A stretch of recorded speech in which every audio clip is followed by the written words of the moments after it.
Hello and welcome, Angelinos. We thank you for tuning in to yet another brilliant episode of the Galaxy Guy podcast, hosted by Chris Maldonado, a show made by loyal Galaxy fans for loyal Galaxy fans who bleed blue, white and gold. So join us as we talk about the ins and outs, as well as the ups and downs of your favorite team, the one and only, the Los Angeles Galaxy. Bienvenidos, Angelinos. Welcome, Galaxy fans, to the Galaxy Guy podcast. Como siempre, I'm your host, Chris Maldonado, bringing you all the very first post-game show of the season.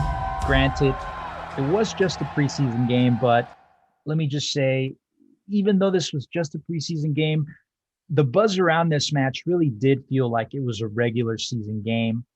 I think it's perhaps because the fans have been without Galaxy soccer for what now, close to half a year. And I just feel like everyone has been very hungry for Galaxy games. So this game definitely did feel like it was a regular season game. We're definitely going to be talking about that in depth, breaking it down, the good, the bad, the ugly. And to do that with me tonight, to help me break that down, is none other than my co-host, Casey Nagel from Nil Nil Donuts on Instagram, and a surprise guest, co-host guest. Some of you guys might know him from his Galaxy analysis on the Galaxy subreddit. Some of you guys might know us from there. We don't always agree or see eye to eye on a lot of things, but he is a diehard Galaxy fan. He has some big ideas and he knows his stuff. Mr. Kevin Gonzalez. Casey, how are you doing this week, brother? I'm a little sunburnt, but I'm good. I'm happy we've got some preseason games on the broadcast, so it's good to have some Galaxy soccer back on the TV and ready to talk some Galaxy again. That's good, man. Right on. Perfect. Kevin, how are you doing, brother? I'm doing fine. Just to give a little bit of a context as to why we're here. So a few weeks ago, you guys had a show where you talked about Victor Vasquez. And you talked about Victor Vasquez, and I'm not a big Victor Vasquez guy, but at the same time, like, I didn't think that this signing was going to be a TAM signing. I didn't think that this was going to be more than probably just like getting somebody to teach the young kids. And you went ahead and you gave your dislike about that's the best way I can put it. Give your dislike to Victor Vasquez. You and me went at it on Reddit. You were I said that you interviewed the guy and you're given the takes that you were giving and the persistent effort of not going for signings like him. I thought it was really hypocritical that you interview the guy and you pretended that you didn't say all the things that you were saying. Saying that he doesn't have the legs of a professional athlete, things like that. And we went at it, but you invited me on the show, which was something very surprising. I didn't think that you were going to invite somebody like me into the show just because we have a history of really disagreeing with each other. The 10... Anybody who's outside of Reddit, anybody who's not a loser is not going to know what we're talking about. But that's the setup as to why I'm here. And I just wanted to give that out to everybody because everybody's going to ask, who the hell is Kevin from the Reddit? From the subreddit.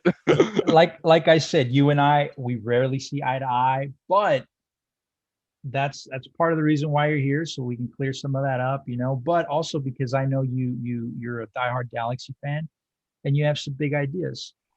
So I appreciate that. I'm excited to have you here too, Kev, because it's always really refreshing to just hear other perspectives that you may not really may not really agree with, and it's always nice to just have the conversations about what we do disagree about and what we do agree on, and it's good exactly. To have you on. That's why I'm glad to have you.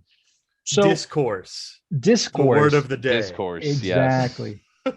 So we'll have some discourse about Saturday's game. First of all, let's talk about the broadcast. It was on Spectrum Sportsnet.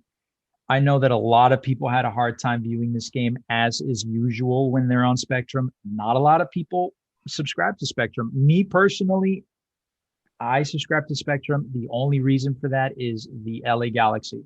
If the LA Galaxy games weren't on Spectrum, I would be with a different service. But there were some people viewing the game through the stream on the Galaxy Family Discord server, and they had a huge turnout. So the link to that Discord will be in the section below on the YouTube video, so you guys can check out Wednesday's game.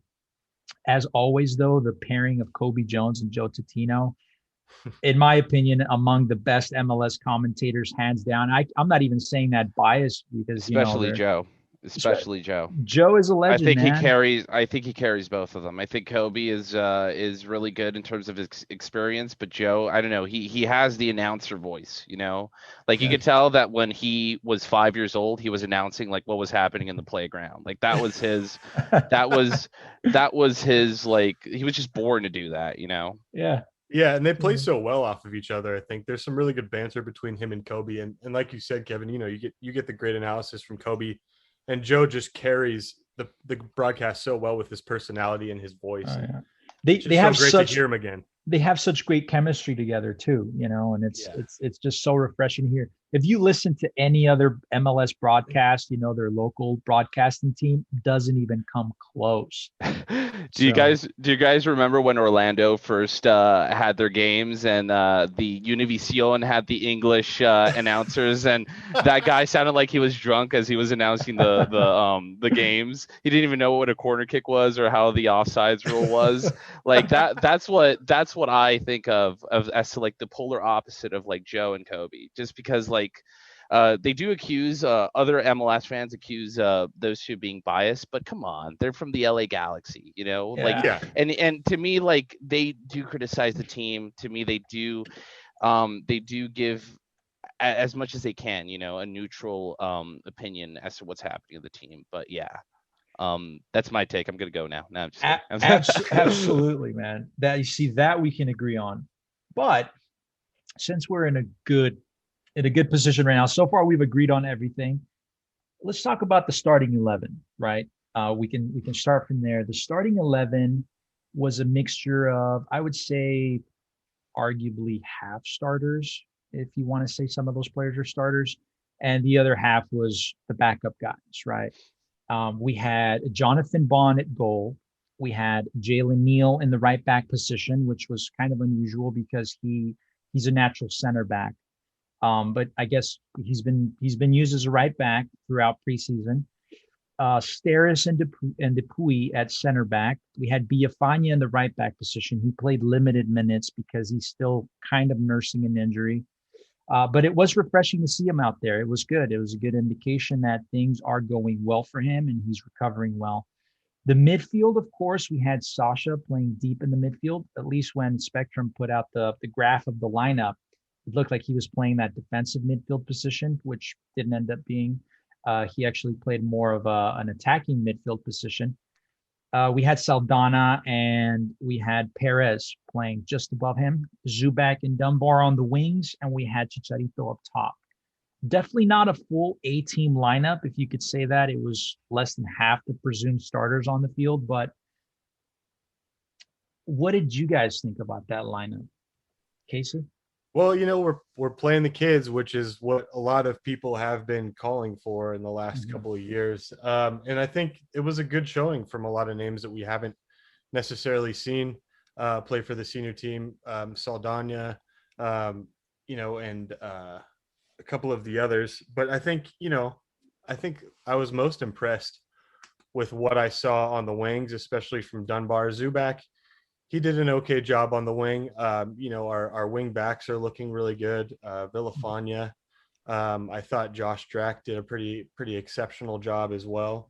But this isn't a starting 11 that you would normally play against a full strength New England squad in the regular season, which was exactly what we played last night. I mean, they pulled out all the stops: Gustavo Boo, Teal Bunbury, all the names were there for New England. And it was a great performance. I think we held our own, and it showed a lot of promise. Yeah. What was your take on that starting 11, Kevin? Well, it's just a shame because I couldn't see the game because Spectrum, it's anybody who doesn't have Spectrum just has to go through Indiana Jones level of digging through trying to find the stream where I couldn't see it. But It's really interesting that you mentioned that they play Kleshin really deep. Because remember in Toronto, what did Greg Vanney did that changed that whole team? He turned Michael Bradley, who typically was for the national team at the time a 10 or an 8 that had the freedom to do what he wanted when he was paired with Kyle Beckerman, not with Jermaine Jones, because Jermaine Jones played the exact same way he did, except more physical. But he made that midfielder into a 6 because he likes passing from the back. Greg. Right.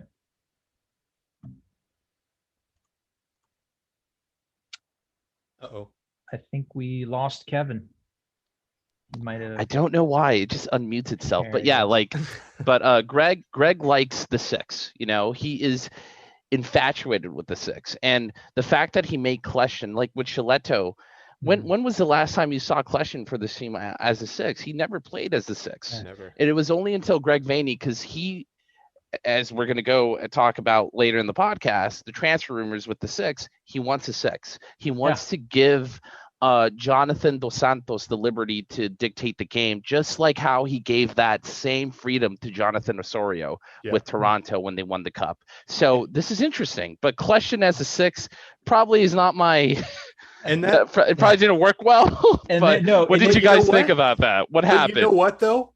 When you think about it, when Vanney's system is very based on building out of the back and having a solid 6, like you're talking about, like a Kleshin who can spray balls anywhere, it seems like it would be a natural fit for him in Vanney's system. And I think he would play well there. And he started off, I mean, as we know, the lineup that gets posted up usually never really stays that way, right? He was posted deep in the midfield, but as the game progressed, Sasha was playing more towards that attacking midfield position. He was definitely playing a little more forward than anything, but it did show, man. It showed, and we'll go through it right now with the minute by minute, right? But it showed that Sasha is not a starter anymore. He had his good moments of distribution, but the midfield there was far too much space in that midfield, and we got overrun many times. It was just like players were just getting right by our midfield. And I think another problem with this team that Vanney is going to try to brainstorm with his team is how does Chicharito fit into this team? Because Jovinko was kind of his go-to striker on the front to kind of just create goals and to score goals, but Jovinko is a different player from Chicharito. Chicharito is a poucher. He needs somebody. The way that I would describe him is the way that people were saying about Landon Donovan for a long time, even though they're not the same player at all. Not at all. But the thing that a lot of people were saying about Donovan was that he shouldn't be your main attacking focus. He should be your third option. And when we won the cup, he was the third option. It was exactly Ghazi Sardes and Robbie Keane, who were kind of like the focus of the attack, and Donovan was just there, providing what he could, because at that point he couldn't score goals anymore. It was harder for him to score goals, but he was exactly what people wanted him to do. But Chicharito, that's not the case. Well, it is the case, but they're relying on him too much, and that's not his game. Well, to get back to the minute by minute, we'll do a minute by minute, and then we'll get our takes on first 45 minutes, right? Okay. So right from the start, first within 4 minutes, that fourth minute, we had a pretty close call, right? And it was a moment in which the defense got caught sleeping, and Bond came big. He came big. He had a save right from the start. It was a convincing save. Minute 5 through 8, I would say that the highlights of those first few minutes was Dunbar, and he had some really good runs. He wasn't afraid to dribble. He wasn't afraid to take players one-on-one. He did overreach a couple times. Just, the inexperience was because he's young. Yeah. He wants to score those goals, man. He really wants to score. Sasha was definitely playing that playmaker position, that playmaker role, I should say. My take of the first 10 minutes was that Dunbar was good. Chicharito kind of didn't really get on the ball very much. I don't know if you guys saw the game differently than I, but to me, Dunbar, yeah, yeah, Dunbar really impressed me. His confidence going forward, and he was able to absorb, able to shoulder a lot of defensive pressure going forward. On a lot of his runs, and I think that's really going to translate well into I think the style of play that we're going to play this year, which is going to be a lot more direct and passing around a lot of players in the final third Mhm. and so I think he's one to watch this season, and he was one of my standouts from yesterday's preseason match. Absolutely. Minute 15, of course, we saw Daniel Steres split his lip open. I honestly have Oh no idea my. how that happened. Yeah, Did you catch that? I mean, in case you watched the game, did you catch that at all when Steres split his lip? I didn't really see that, but center backs are always knocking themselves around in one way or another. It could have been a stray shoulder, stray elbow. Yeah. Uh, I didn't see it personally. Couldn't really make anything from any replays or anything like that. But I wasn't able to catch that. I just saw the part where he was off to the sideline getting medical attention and his lip was just bleeding. It was very unusual.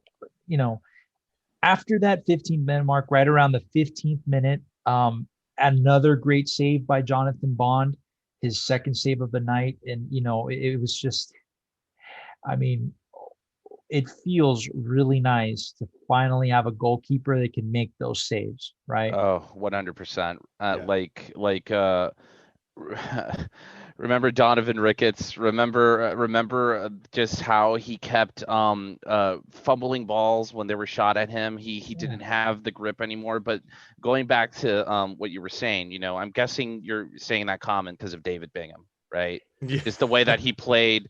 Yeah. Look, like a lot of people will say, both in the subreddit and like in our little small community, that David Bingham had a really bad defense. That was the reason why that he got scored a lot in his years here with the Galaxy, and I would agree with that. But at the same time, it's just little things.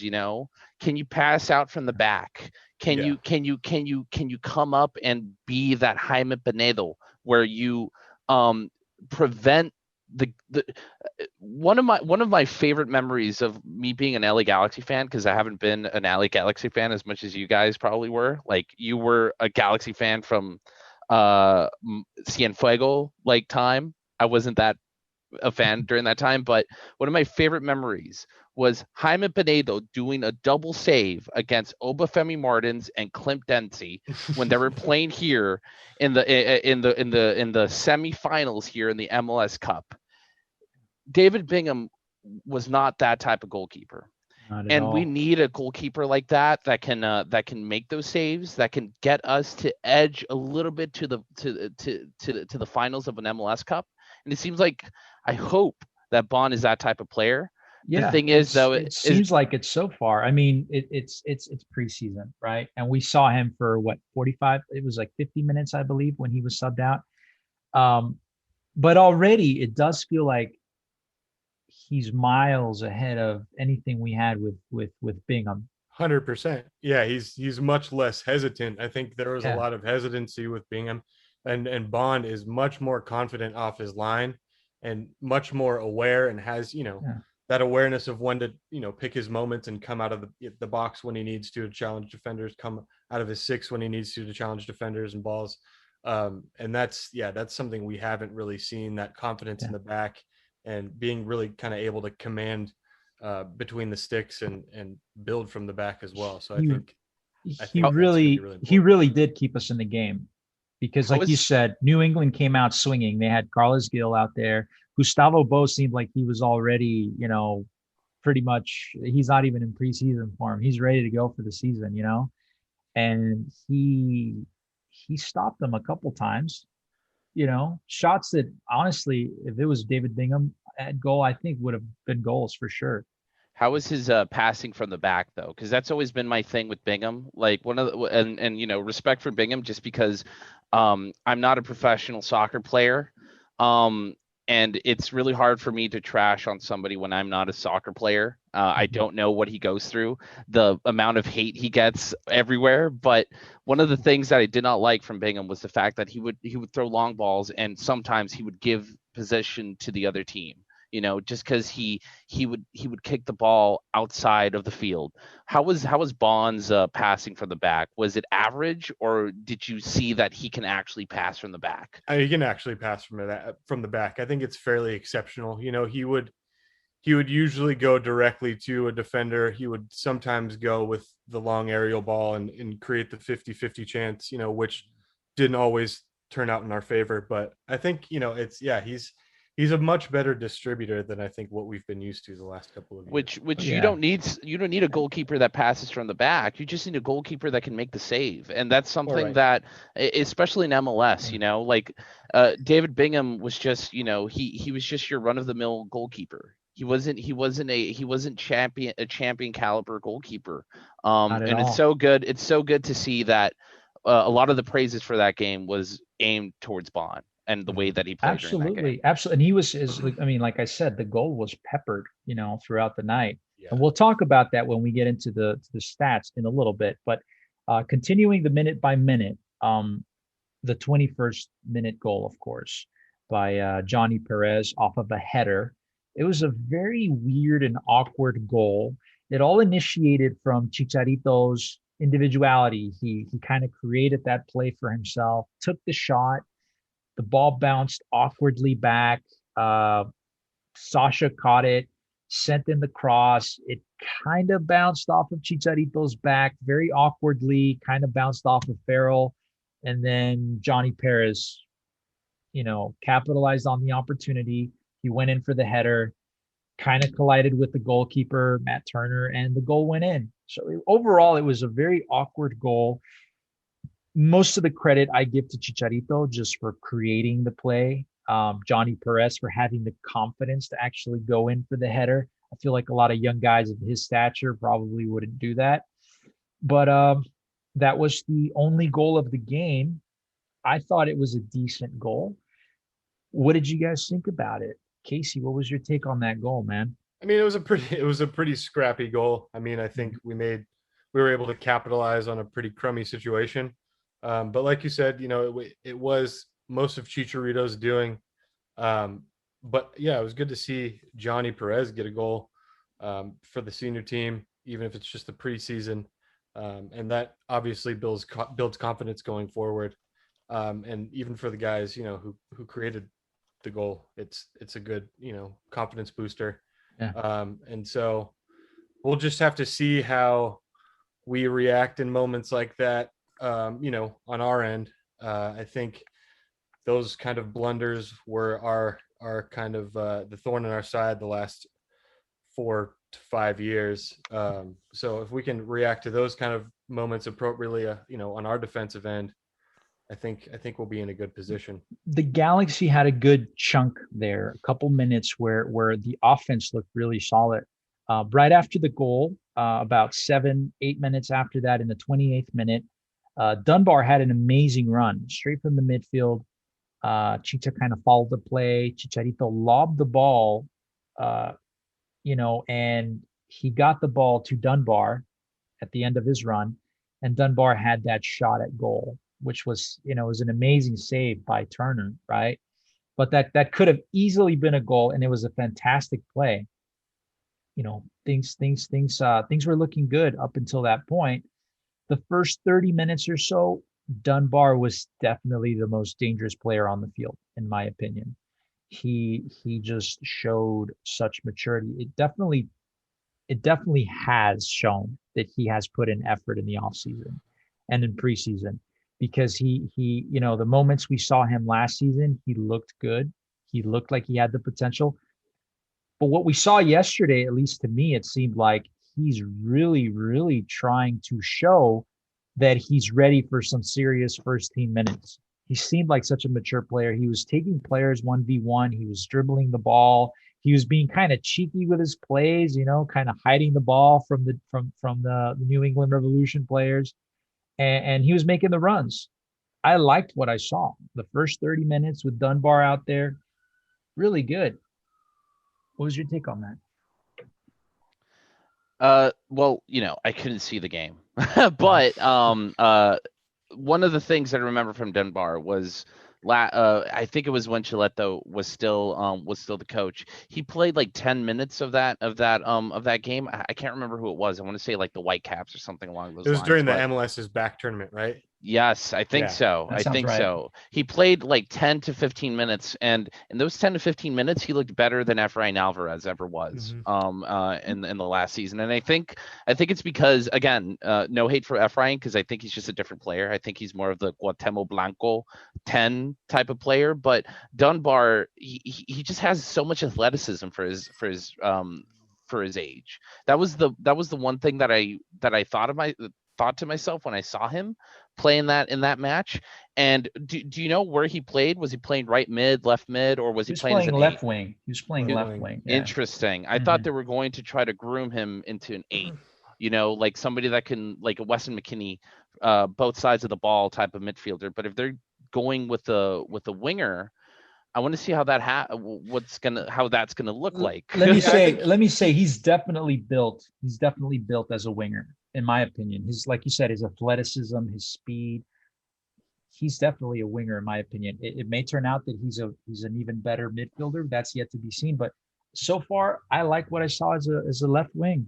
Casey? Yeah, I like him as a left wing, but I mean, he like you were saying, he kind of has the pedigree where he has the pace, he has the physicality. We've had plenty of wingers with pace and physicality before who just really lack that touch in the final third. Emmanuel Boateng kind of being one of Yeah. them. And so it's just you just want to hope that he can develop that touch in the final third and that technicality to really make himself effective in the left wing. But I think, he does have the pace and the physicality and the tenacity on the left wing. Yeah. Every time I see him making runs forward, he's taking on, one or two defenders, gets himself into a really good position and, plays that extra man off to, a layoff pass or somebody else in the 18. And I think that could be, really effective if we have the right pieces. Yeah. Now he's obviously still a young kid, fairly inexperienced, and it shows. He had moments where he was maybe a little too late on making the pass, or he did one too many dribbles and he lost the ball. But other than that, really liked what we saw. Now moving forward with minute by minute, minute 31st minute, we saw Jorge Villafaña subbed out. A lot of people were asking whether or not that was due to, he had aggravated his injury or it was precautionary. It was all precautionary. Greg Vanney said after the game, we subbed him out as a precaution because he has been nursing a bit of a little nagging injury, right? And he said as much. Jorge Villafaña said as much during the press conference on Friday, this past Friday. So nothing to be worried about there. Minute 33, Carles Gil, who's one of the designated players for New England Revolution, had a long shot that was also saved by Jonathan Bond. James Bond. James Bond. He denied these guys all night, man. He denied these guys all night. Carles Gil is a fantastic player. Gustavo Bo is a fantastic player. They had shots, amazing shots that, in my opinion, they were fantastic saves. Minute 36, Gustavo Bo had a volley shot versus Bond and, another amazing save. Minute 37, Dunbar had another solo run. He kind of shot the ball and it was, the mid lower bar and it just, it didn't end up converting, but another phenomenal run by Dunbar. It just continued on. First 45 minutes, I thought the Galaxy played decent, man.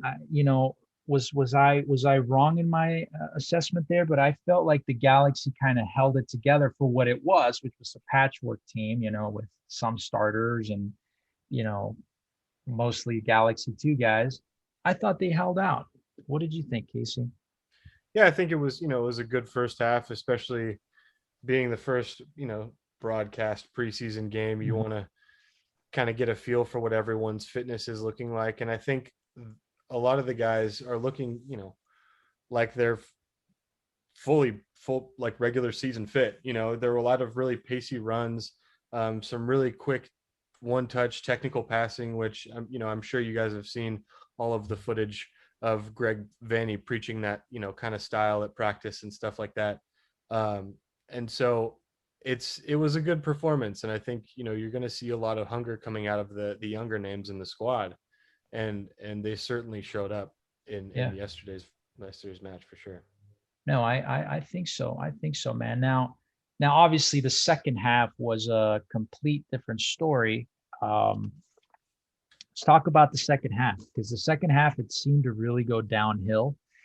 A minute 45, we had a kind of a, I would say, kind of a really dumb yellow card from Ethan Zubak, where he just kicked the ball off to the midfield after the play, and the referee gave him a yellow card. I think that was completely unwarranted. And if we ever saw that in a regular season game, I would be really upset. Not so much now that it's preseason, but it was a dumb yellow card, super dumb yellow card.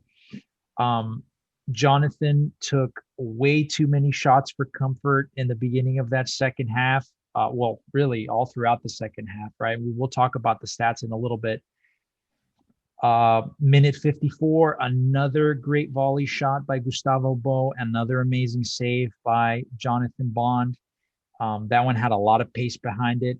I was surprised he got to it, but hey, dude, he got to it, Minute Like 55, like a cat, hey, and our goalkeeping coach now, right? There you go. But as you're explaining the match, it seems like what's happening with this team is like what's been happening with the Galaxy defense, which is there's too many shots being thrown at the goalkeeper. Yeah. But however, New England came in super hot in the second half. They were playing like a 2-5-3. They were playing two of their defenders as basically deep lying midfielders, and were trying as hard as they could to break the lines. And most of the game was played in the midfield in the second half, and it, like you can see in the minute by minute, the Galaxy absorbed a lot of offensive pressure. Yeah. A lot of shots on goal, and were our center defenders still like passing the ball to the sides instead of trying to make passes on the middle? Because that's something that I think is something that I want more from the Galaxy. There was a lot of that. There was a lot of that. There was a lot of that. And honestly, I think it had to do a lot with the midfield. It seemed like that second half, the midfield was just so disjointed with the offense. It honestly felt like we had no offense. And the midfield there was way too much space. Let's be honest, partially because of the age of Sasha Kleshten, the fact that Saldana and Perez are inexperienced guys. They're playing against almost a fully stacked New England Revolution team. So there was definitely too much space, not a lot of offense going forward. Yeah, and there were a lot of sloppy touches, a lot of easy turnovers, that sort of thing. And just because the pressure was turned up so high in the midfield, it's easier for those situations to happen. I think that was all within New England's plan. Yeah. But I think we reacted well, even for the amount of shots on goal we received. There was some space allowed outside the 18 for guys like Boo and Gil to take shots. There was but 24 total we're gonna shots. have to work on. It was 24 total shots from New England, and the LA Galaxy only had 8. 2 of those were on goal, whereas the New England Revolution had 7 on goal. So they almost dwarfed us completely on the offense. And I think it was in part because the midfield was just so disjointed and there was just too much space. New England kind of just did what they wanted right through the middle, And I mean, one player that I really want to see is Derek Williams. One of the things that I'm worried about him is that he's coming from an injury, and the history with that injury is that it seemed like it had something to do, and correct me if I'm wrong, in regards to his hamstring, and then he aggravated the injury again, and like this is a reoccurring thing, and I'm just remembering Josie Altidore ever since that 2014 World Cup. It just kept happening over and over again every 2 years or every year. But if Derek Williams, I just want to see how he passes from the back. I feel like that's something that, and I want a leader in the back line, because for a long time we haven't had anybody back there that is shouting at players, telling them to pay attention to the run, pay attention to the wingers who are trying to still be in the back of the line so that they don't get caught from the offside trap. We haven't had that, and I feel like Derek Williams can be that player. But the fact that he has that injury worries me. Yeah, because and it's, as far as that injury is concerned, I wouldn't be too concerned over it. It's a quad muscle, and quads are it is such a massive muscle group, and because they're such a massive muscle group, it's easier for them to heal. Right, because there's just that much more muscle fiber in that. It's not like you damage a tiny muscle on your body. There's fewer strands. It just doesn't heal the same. But with such a large muscle group like quads, I feel like he's going to be all right. So I mean, we could just pray, right, that that's the case, and that he's all right, and it's not a recurring thing. If it was the hamstrings are very small, man. That's why a lot of players seem to have a lot of issues with them, because once you tear those, it tends to happen that you'll re-tear them again down the line. But the quads, it's just, especially with soccer players, they just have such overly developed quads, But the thing about this preseason match is that a lot of players that we want to see, we didn't get to see. Derek Williams, Grant Shear. I want to see Leggett in this team, because he's been on fire with the United. And you know what? It's like he hasn't been like their best player in the USMNT. A lot of people in their subreddit hate him. They don't like him because they know that if he keeps performing, he's going to keep starting for them. I'll tell you what. I'm going to steal a piece of terminology for all my Australian rules football fans out there. Sebastian Leggett is what you'd call a 1%er, in that his stats aren't necessarily always the best. He's always not going to give you the numbers and goals and assists, but he's in those situations where you have, 50-50 balls, that sort of stuff. His tenacity usually tips the balance in favor of whatever team he's playing on. And I think, and again, another analogy would be like a Rajon Rondo, a guy who doesn't necessarily pack the stats, but his effectiveness and tenacity, for his teammates is what makes him and the team ultimately successful. And for the people who don't know any of those names, it's like when you're in high school and you get extra credit and you go from a D+ to a C- and you pass. That's Legett's function with the USMNT. But at the same time, like, I feel like he's just been a more he's just, ever since last year, he's just been way more like he just has that courage now to shoot for the ball, and I think even though Zlatan was a very, very good player for us, I really do think that him being in that team 2 years ago just had everybody scared to play comfortably the way that they wanted. And I feel like Leggett is finally getting to play how he wants. And I want to see him, in this team. I want to see him. I think Leggett still might have nightmares, with Zlatan yelling at him, and he, But I do want to touch on another aspect, actually, Kevin, that you brought up, and that was the wing play, and specifically the wing backs. And watching Villafania and who else was on the wing, on the opposite wing of him? Dunbar and Neil Zubac, right? Zubac and in the back, though. Neil. They're much more aware of when to pick and choose their moments to go forward. And like you said, Kevin, that's something we did not see a lot of that from our wing backs in the past, especially Rolf Felcher. He would get so gassed and get so caught out of position every time he went forward, and that was such a liability. Yeah. And the crossing. The crossing. The fact that he still would cross a ball over Zlatan's head when he's 6 foot 4 or 5 is incredible. Yeah. But I wish I watched this match so I can give more input of it. But how was Villafania? How was his crosses? Villafania looked like he was unfit. Still, he was a little more reserved. He was a little more reserved. I mean, obviously, he's still a class player. His quality is there, right? You can see it. It just, 30 minutes. It wasn't a huge sample size, and he was pretty quiet for the most part, had a couple runs, but like Casey said, pretty reserved for the most part. The 65th minute, going forward with the minute by minute, we get back on track. New England made 3 subs. They were the first ones to sub. 60th minute, they brought in Emma Boateng and 2 other players. Emma Boateng, to be honest, pretty unchanged, I have to say. Yeah. Still the same player. He extremely fast, gets to the end. Did he pretend plays. Did he pretend to go on the left and then he went and cut on the right? Did he do that? Was he like, I'm going to go on the left and then I go on the right? I think he did that once, but he had a couple of good crosses. Emma Boateng is Emma Boateng. I don't regret losing him. But again, he's a good player. You want, your preseason backline to go up against, because again, he has a lot of the pace, but he just kind of lacks that touch in the final third. But he's kind of programmed on the same 2 or 3 runs, I feel like, on the left hand side.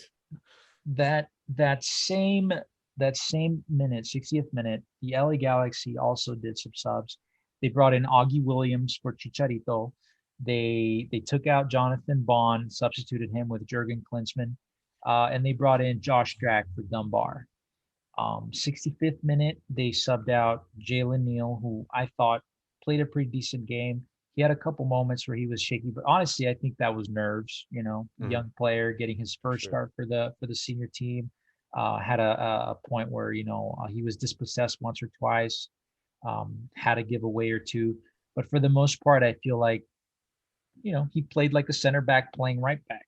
He played pretty decent. Zubak came out. Zubak had a pretty unremarkable night, unfortunately. Marcus and Kai came in their place. I feel like Marcus had a pretty, for the few minutes that we did see him, had a pretty decent game. Yeah, I think a few of those subs had a pretty good game for Marcus Fercranis, and I really loved what I saw from Augustine Williams. He is, talk about a tenacious player with, a lot of people are banking on him. A lot of people want him to start on alongside Chicharito. How do you play, Casey? What are your thoughts on it? By Augie Williams is all I'm going to say right now, dude. To the moon. This kid he's got a lot of potential. Hopefully, again, I'm going to knock on wood here. You always worry about injuries being a hindrance to somebody's potential, but I think this kid, I think he's got the formula. He reminds me of, think of Bradford Jamison the fourth. But rest in peace. Remember him? Yeah. But with, just a little bit more oomph. He's a lot more in tune. More size. With the game, more size. Mm-hmm. Again, he has a lot of confidence going forward, going at defenders.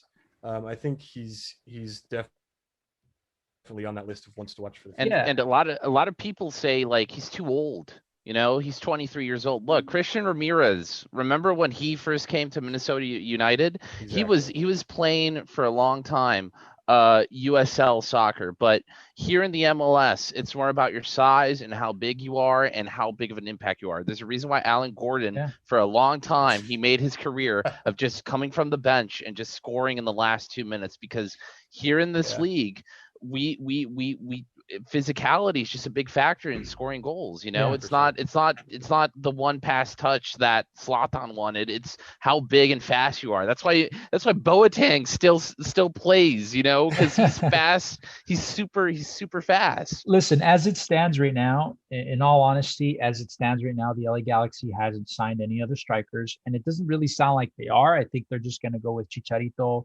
Zubak, and Augustine Williams.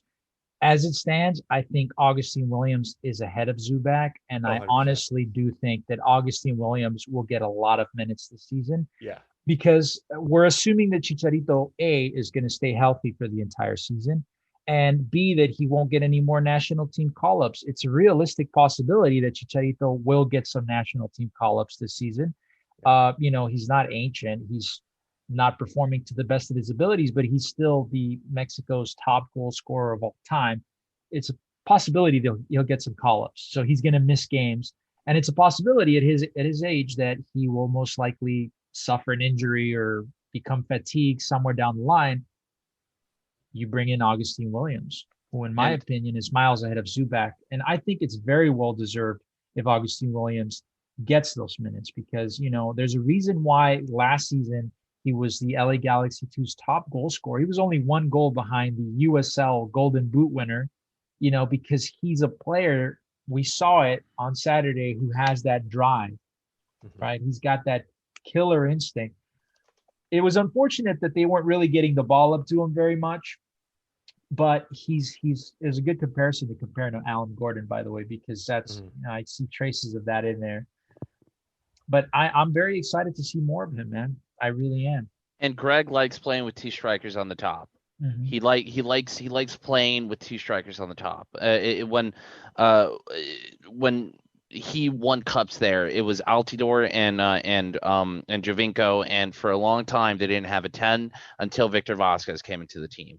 They were playing the system where they just wanted the strikers, because during that time in the MLS we had striker pairings like Obafemi Martins and Clint Dempsey, Donovan and Keane, and that point, which was kind of like the end of that era, was Jovinko and Altidore. And it just makes sense that if he can produce, because at the MLS coaches, like, if you don't produce in 2 games, they're like, I'm just gonna just go with a practical option. Yeah. We're not gonna like give you more chances. But if he does, man, having Chicharito with an actual number 9 on beside him is what will help his game. Because that's how you should use him. You should use him next to number 9. Augustine Williams could be that guy. What were you about to say, Casey? Well, and it's it's also a matter of that transition. You see a lot of high scoring USL strikers make the jump to MLS, and they don't necessarily translate well into that style of play, and the differences that come with it. But I think that the tenacity was there. It was the glimpses of the future were very promising with Augustine Williams. And I mean, listen, we're staying cautiously optimistic, right? Because we've seen this before. We had a season where Jack McBean had, I think, was it 15 goals in the USL or something like that? Zubac too. Zubac had a lot of goals as well. So we have to remain cautiously optimistic about this. You want to know where Jack McBean is now? Probably just surfing at the beach every day, man. I would assume. Temecula FC. I thought he had retired. I thought he had retired. That guy had so much potential, but whatever. We'll talk about that another time. But just for the sake of time, we'll continue with the minute by minute. It did seem that after that 65th minute mark, the LA Galaxy got really sloppy. I think it was partially because players were just so gassed. And a lot of the guys they brought in were obviously, second team guys, Galaxy 2 guys. Sasha ran out of gas right around the 70th minute mark. He was subbed out 76th minute for, I think it was Taylor Davila, if I'm not mistaken, number 37. Yeah. And then after that, really the only dangerous chance the LA Galaxy had was that offside goal by Augie Williams. Kai Koreniuk made the run on the right, sent in a cross. Unfortunately, Augie Williams was a step or two, in front of the defender, and he was marked offside. I think Davila kind of had a rough game there towards those last couple minutes. We can't really blame him, first game. The game could have been worse, guys. It honestly could have been far worse had it not been for Jonathan Bond. And since we're talking about Jonathan Bond now, we'll talk about our MVPs of the game. In my personal opinion, the MVP of the game was Jonathan Bond. The guy had 6 solid saves, 6 big saves that could have easily been goals. He showed great composure, even when the defenders put him in tight situations. Heck, even the New England Revolution tweeted from their official Twitter page about Bond. They wrote, and I quote, "That Galaxy keeper needs to chill," right? This is from the New England Revolution Twitter page. So in my opinion, man of the match, Jonathan Bond. Casey, who is your man of the match? I'm actually going to have to agree with you, because really he is the player that had, I believe, the biggest impact on the final score and the team's performance. He had so many great saves. And again, he has the confidence coming off his line, the awareness in the box, and when or when not to come out and challenge, those 50-50 balls. And that's really what we need in the back, between the sticks, and what we've needed in a goalkeeper for a really long time. Now, Kevin, I know you didn't watch the game, but I'm fairly sure you watched the highlights, or at the very least some highlights. You watched some of those saves by Jonathan Bond. What was your impression of him? I mean, again, it's a preseason match. It's like even though there's some stress and there's some like pressure, it's different when now you're losing.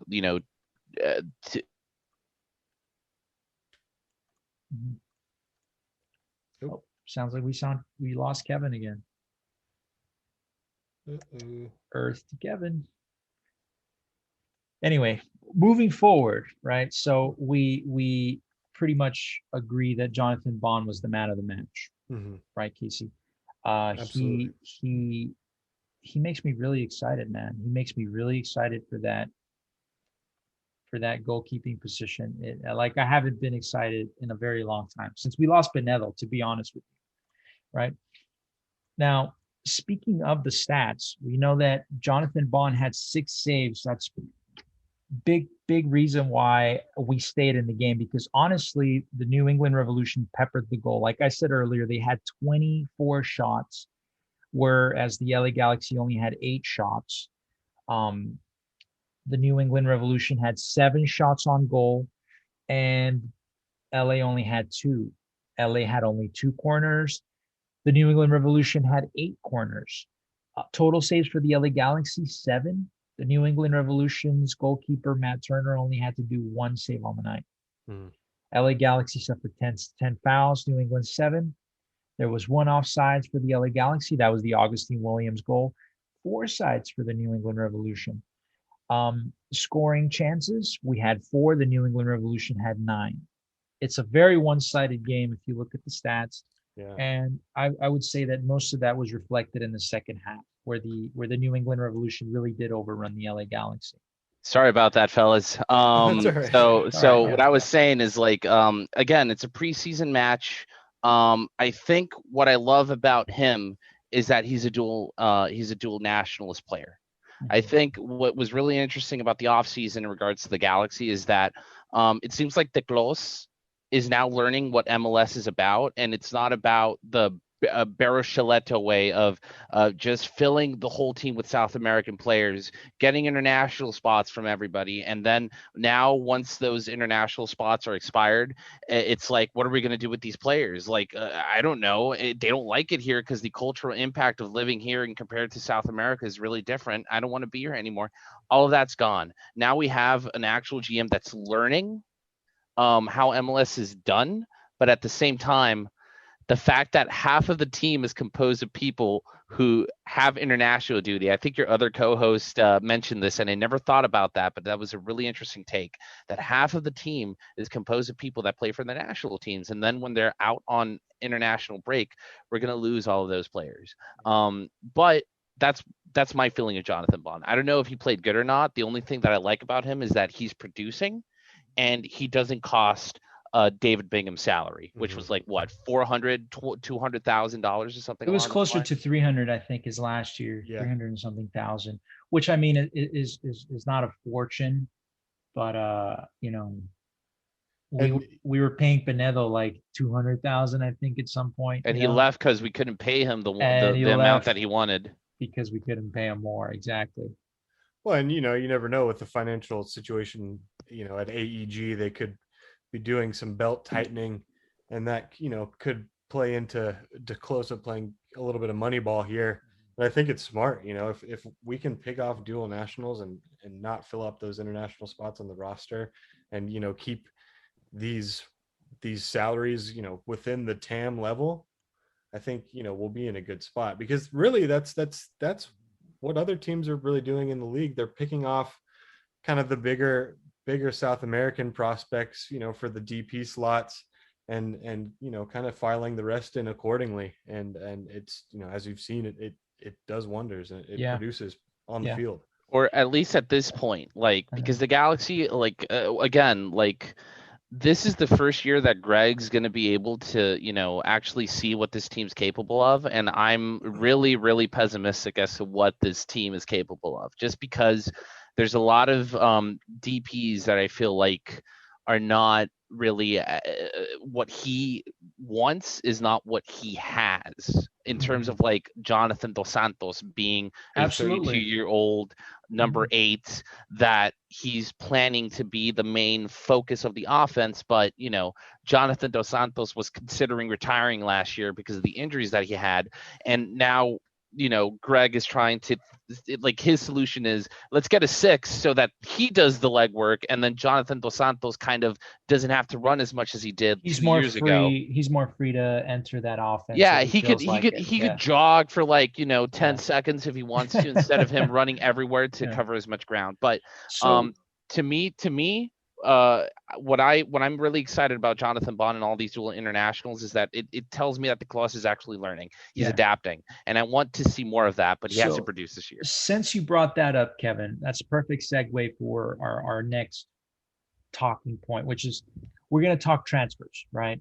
And we know that there's 2 transfer rumors out there that are starting to feel a little bit solid, just because of the positions that are being talked about. Obviously, one of those being the center defensive midfield position. The rumor for that is 26-year-old Robert Pires de Mota, if I'm pronouncing that right. Now, something that struck me when I was looking at this guy's background is that he's definitely the real deal, right? He's a starter right now in Turkey, right, for the Turkish Premier League. He was kind of, when he was younger, he was kind of considered to be the next golden child for San Lorenzo in Paraguay. Oh, wow. It didn't end up panning out for him for some reason. He ended up going to Brazil to play for Flamengo, where he played some substantial minutes, but I guess maybe they weren't seeing as much progress from him as they wanted. That's why he was loaned out to Turkey, where he's been currently basically a starter for the last couple seasons. So I don't know. I feel like this has a lot of smoke behind it. Has a lot of fire behind it, because it's a position that we need. It ticks off all the boxes. He's out on loan. Greg said he wanted a 6. Greg said he wanted a 6. It's an obtainable player, in my opinion. And he's 26 years old. 26 years old. Yeah. I like this, and he plays for Gensler Birligi in the Turkish Premier League. Say that backwards, Casey. Yeah. I wish I could. I can barely say it forwards. But no, I think if this is a great depth piece, he may not be a starter. If he's had some hangups at places like Flamenco and San Lorenzo, but if he's starting in Turkey, you never know. But yeah, I think he would be a starter for sure, man. I think this would be a starter for sure. Yeah, because we're just desperate for a dedicated central defensive midfielder. Because like you guys touched upon, Jonathan Dos Santos, he's kind of losing his step a little bit. Yeah. He's 1 foot out the door, basically. So, I think he retires after this season. Yeah. I really do think. Well, his contract is up. I wouldn't put it past Club America making an offer for him. Him getting his last contract at Club America to go and play with his brother. It's just it makes sense from a marketing perspective. He's just gonna chill on a beach with a couple of dozen Instagram models somewhere.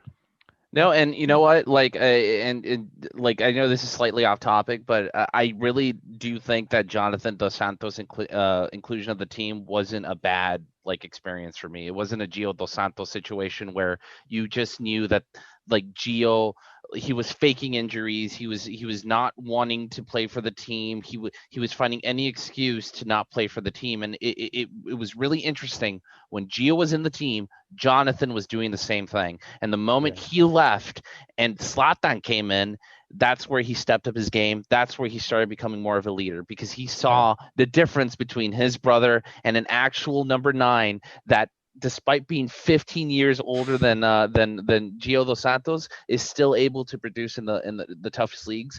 That being said, though, I do think that Jonathan this year will be the year of whether we remember him by, or he's going to be just, like a Steven Gerrard type of DP, where we didn't hate Steven Gerrard, but we were Right. like, yeah, we could have done better than Steven Gerrard during that time. Oh, Yeah, much better. Back at it now. Jonathan definitely had his moments, and there are a couple of Derby games where you could tell he was really putting his heart on his sleeve for the team, and like you said, I think this is going to be the year that kind of makes or breaks his long-standing status with Galaxy fans. Yeah. Well, it's his contract year, so he'll either play to the best of his ability like he's never played before, which I honestly doubt, and he earns himself a contract extension. I don't think he'll be a DP, but he might earn himself a contract extension as a TAM player at the very least. But honestly, I don't see that happening, man. I mean, he, like Kevin said, he even considered retiring at the end of last season. Things just don't magically heal. When you're that hurt and you get to the point where you're actually considering retirement and you're at that age, things don't magically heal and you become, better all of a sudden. It just doesn't happen. So hopefully I'm wrong. Hopefully he has fully recovered and hopefully he performs to the best of his ability this season. But getting the train back on track, this new number 6, I think we might get him just because Greg, him saying he wants a 6, and the Galaxy aren't, there's not a lot of transfer rumors for 6s with us when it comes to like, oh, we're gonna get a young TP that's a 6. That being said, though, like, I think this is a 2-year project. I feel like Greg is what he's going to do now is he's going to get, okay, I'm going to get the players that I'm going to need for the next 3 years, which is this guy, if he does get him. I'm going to wait for Jonathan for his contract to expire, and then get, the number 10 that you want, Hugh, or the number 9 that I want. And then we'll see where Chicharito is, his future in this team, because I think he has 2 more years in his contract or something like along those lines. But Chicharito that's fine. I think he came on a 3-year contract, if I'm not mistaken. Which is fine. The thing with DPs, like DPs are a little entitled when they come to the MLS. They kind of expect to like come into a team and them just dominate. And when they don't dominate, they kind of, get all sour and kind of depressed. And they're like, I don't want to score. Remember Jermaine Defoe with Toronto? That was the thing with him. Yeah. He was scoring goals and he was still complaining about the team. But that being said, though, if they get this 6-man, watch out. He's a good player. From what I've seen the highlights, he's a really good player, and I think it's realistic that we land him. And he's still in that loan contract over in Turkey. That's not up for another half year, so we might see him, we might not. Maybe we'll see him in the summer. Who knows? But I think it's realistic, and I think he's a good target. Another guy that the LA Galaxy is also targeting. 21-year-old Kevin Cabral, French winger playing in the 2nd division in France. His highlights are also very promising. Mm-hmm. He would come in as a TAM player if the Galaxy truly is pursuing this player. Very young. He might actually fall under that new DP player rule, the young DP player rule. Oh, right. Yeah. That's a possibility, or he's a high TAM player. But you said he's a winger. Do you have his stats? He's a right winger. Yeah, he's a right winger. Not a lot of stats from him online, just because he's been kind of, here and there in the 2nd divisions. He's played a lot of minutes for Valenciennes FC, I think it's the way it's pronounced. Yeah, Valenciennes FC, right? He has a lot of minutes. He's been a starter for them for sure. 13 goals, 10 assists. In his last season. So he's a player that can produce, and that's always good. That's what the LA Galaxy needs to be targeting, players that are known producers. They can produce right from the start, so we'll have to wait and see how that goes. But aside from that, that's pretty much all the transfer rumors that are out there right now, unless you want to count Sebastian Jovinko, but honestly, I don't think that's happening. Oh, I think he's coming 100%. Didn't you see Victor Vasquez's like weird tweet about his bromance with Jovinko, and then he gets signed with the Galaxy? Like, I don't know. It's a little weird. I think Jovinko's going to come here, $200,000 contract, because he knows that, like, everybody who goes to Qatar and has played in the MLS, they just want to get out of Qatar. They hate it for there. sure. Yeah, They for all sure. want to. Even Victor Vasquez was telling you, like, oh yeah, I wasn't that fan of Qatar, but I'm here now, so I'm just happy that I'm here, and we have the band back together with Greg. It's the weather, man. It's the weather. And honestly, Qatar has the money. They're just throwing money around to like these big name players. But the level of the league is just so inferior, So I don't blame a lot of these players for going over for a paycheck and then realizing like, dude, this sucks. I have to get out. So we might see Sebastian Jovinko. Hopefully, maybe we do. He'd be a good depth piece. I just don't think he'd want to come for anything that less than like a really high TAM contract, which would be the breaking point, for the negotiation. Because I don't, yeah. I do want to kind of go back a little bit and sort of pose a question, because I know, Kevin, you were talking about how, this is going to be a 2-year project for Vanny to kind of rebuild this team to his liking and tune it kind of to fit his system. And, I'm just thinking to myself, I certainly have the patience for a rebuild, but after what's happened with Schelotto, seeing what we've gone through in the last 2 years with him and what we also considered a rebuild, how much patience do Galaxy fans have for another 2-year rebuild? 0%. I don't have patience for it, and I'm not Right. even kidding. Right. No, I agree. Because ever since 2014, we've been yelling at the team and the people running this team of what they should do, and they just end up doing what we want.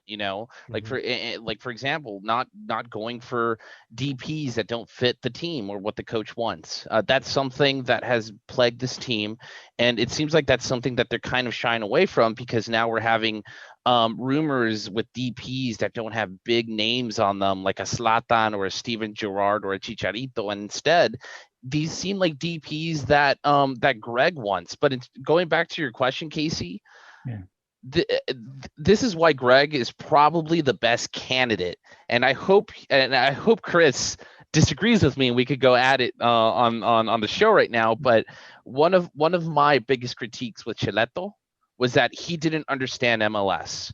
He thought that this was going to be a Bocas Junior situation where he could buy all of the talent from everybody else, and he just had to focus on one team. But that's not the case. With the MLS, there are cap rules, there are international rules, there's cultural impacts of players, all of these things, and the only coach that was on the market when we were trying to find a coach who was in this exact same situation was Greg. Greg was in this exact same situation with Toronto, and Toronto was a worse team than what we were, because Toronto didn't even have money invested into the team until like Greg came in, and their GM, who was our GM back in those days, came too, and they rebuilt that team. And I'm made optimistic. them the juggernaut that they were in those. Absolutely. Absolutely. But listen, this is a great topic of conversation that we will definitely discuss in length. You better invite me, Chris. You better invite me again. But for the sake of time, we're going to leave it where it is now. It's definitely a topic that we have to talk about.